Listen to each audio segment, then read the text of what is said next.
Good morning. I'm Teacher Rose, and welcome to Contemporary Philippine Art from the Regions. For today's presentation, I'm going to tackle the national artist of the Philippines for architecture.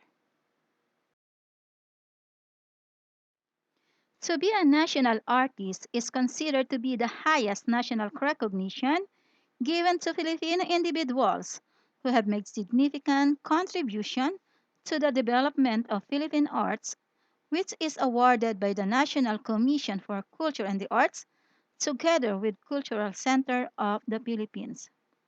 And here are our national artists for architecture and their contribution in our country and some of their major works.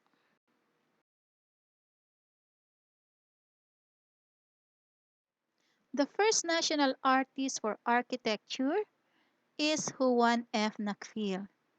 He is also the father of Philippine architecture. He was awarded dated 1973. Aside for being an architect, he is also teacher and civic leader. He is pioneer and innovator in Philippine architecture. In essence, Nakfil's greatest contribution is his belief that there is such a thing as Philippine architecture, exposing architecture reflected of Philippine traditions and culture. It is also largely due to his zealous representation and efforts that private Filipino architects and engineers, by law, are now able to participate in the design and execution of government projects. He has integrated strength, function, and beauty in the buildings that are the country's heritage today. He designed the 1937 International Eucharistic Congress altar and rebuilt and enlarged the Quiapo church in 1930, adding a dome and a second belfry to the original design.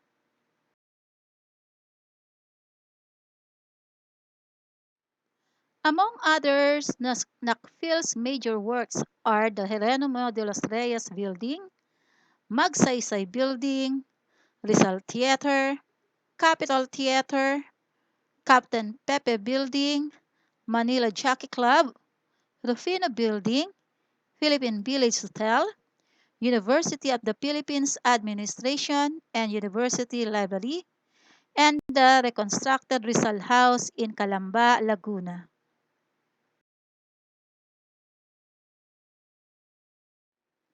National Artist for Architecture dated 1976 is Pablo S. Antonio. He is one of the leaders in modern Philippine architecture. Born at the turn of the century, National Artist for Architecture Pablo Severa Antonio pioneered modern Philippine architecture.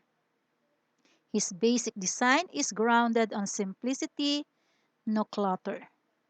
The lines are clean and smooth, and when there are curves, these are made integral to the structure. Pablo Jr. points out, for our Father, every line must have a meaning, a purpose. For him, function comes first before elegance or form. The other thing that characterizes an Antonio structure is the maximum use of natural light and cross ventilation. He believes that building should be planned with austerity in mind and its stability forever as the aim of true architecture. That the building must be progressive, simple in design but dignified, true to a purpose without resorting to an applied set of aesthetics, and should eternally recreate truth.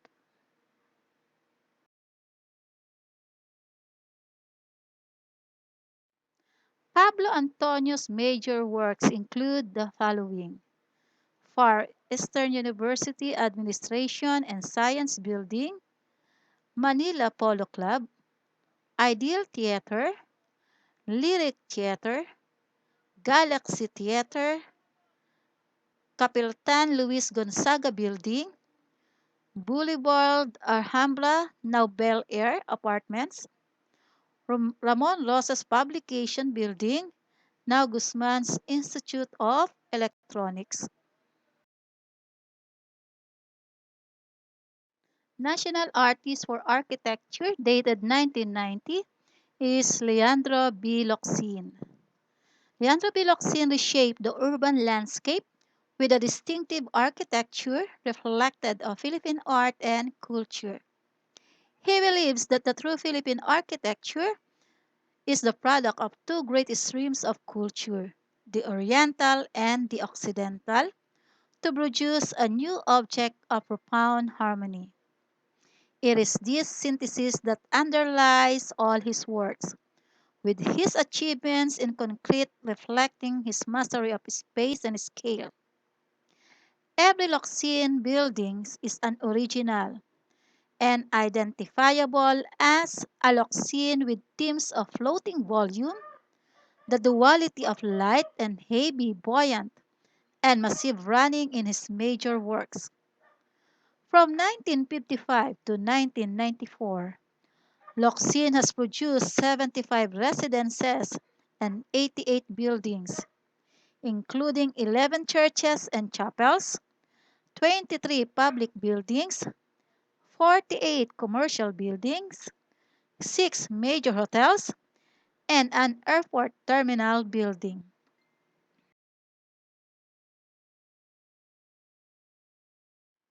The largest single work of Leandro Locsin is the Istana Nurul Iman, the Palace of the Sultan of Brunei, which has a floor area of 2.2 million square feet. The CCP complex itself is a virtual Locsin complex with all five buildings designed by him: the Cultural Center of the Philippines, Folk Art Theater, Philippine International Convention Center, Phil Site, and the Western Hotel that is now Sofitel Philippine Plaza. National Artist for Architecture dated 2006, and one of the most recognized landscape architects in the country is architect Ildefonso P. Santos. Ildefonso P. Santos Jr. distinguished himself by pioneering the practice of landscape architecture, an allied field of architecture in the Philippines, and then producing 4 decades of exemplary and engaging work that has included hundreds of parks, plazas, gardens, and a wide range of outdoor settings that have enhanced contemporary Filipino life. Ildefonso P. Santos Jr., who grew up in Malabon, made his first mark with the Makati Commercial Center, where he introduced a new concept of outdoor shopping with landscape walks, fountains, and sculpture as accents. Ildefonso Santos Jr.'s contribution to modern Filipino landscape architecture was the seminal public landscape in Paco Park.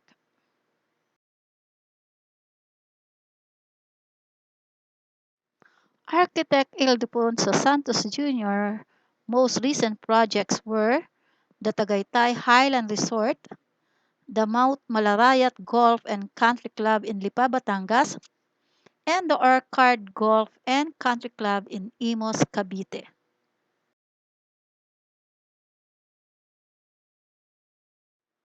National Artist for Architecture dated 2014, the country's 82nd licensed architect.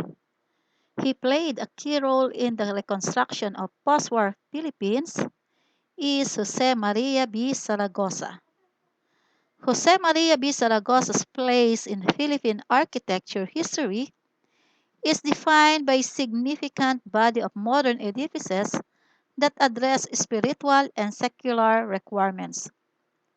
Zaragoza's name is synonymous to modern ecclesiastical architecture, and notwithstanding his affinity to liturgical structures, he greatly excelled in secular works: 36 office buildings, 4 hotels,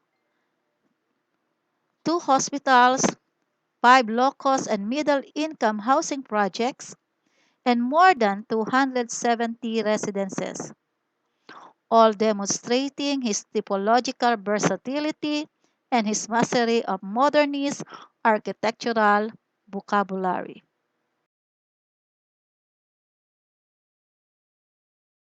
Some of the major works of Jose Maria Zaragoza are Meralco Building located at Pasig City, Santo Domingo Church and Convent located at Quezon City, Metropolitan Cathedral of Cebu City, and Villa San Miguel located at Mandaluyong.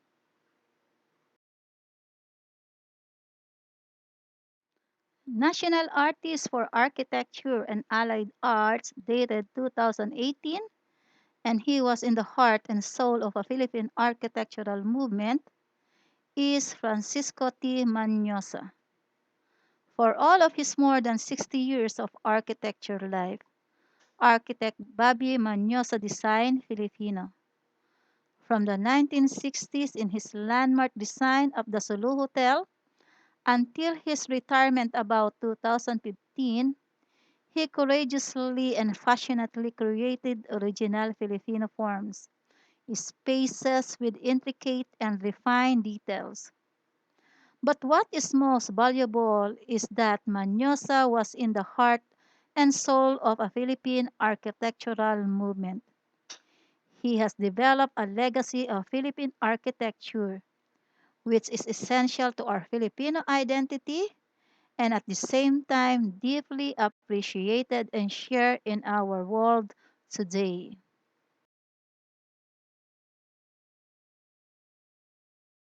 And here are the major works of engineer Francisco T. Manyosa. San Miguel Building, located at Ortigas Center, Pasig City, designed with the Manyosa brothers. Chapel of the Rising Lord, located at Las Piñas City. Our Lady of Peace Shrine, located at EDSA, Quezon City. World Youth Day Papal Altar, located at Quirino Grandstand, Manila, dated 1995. Metro Rail Transit System Station for LRT1, circa 1980s.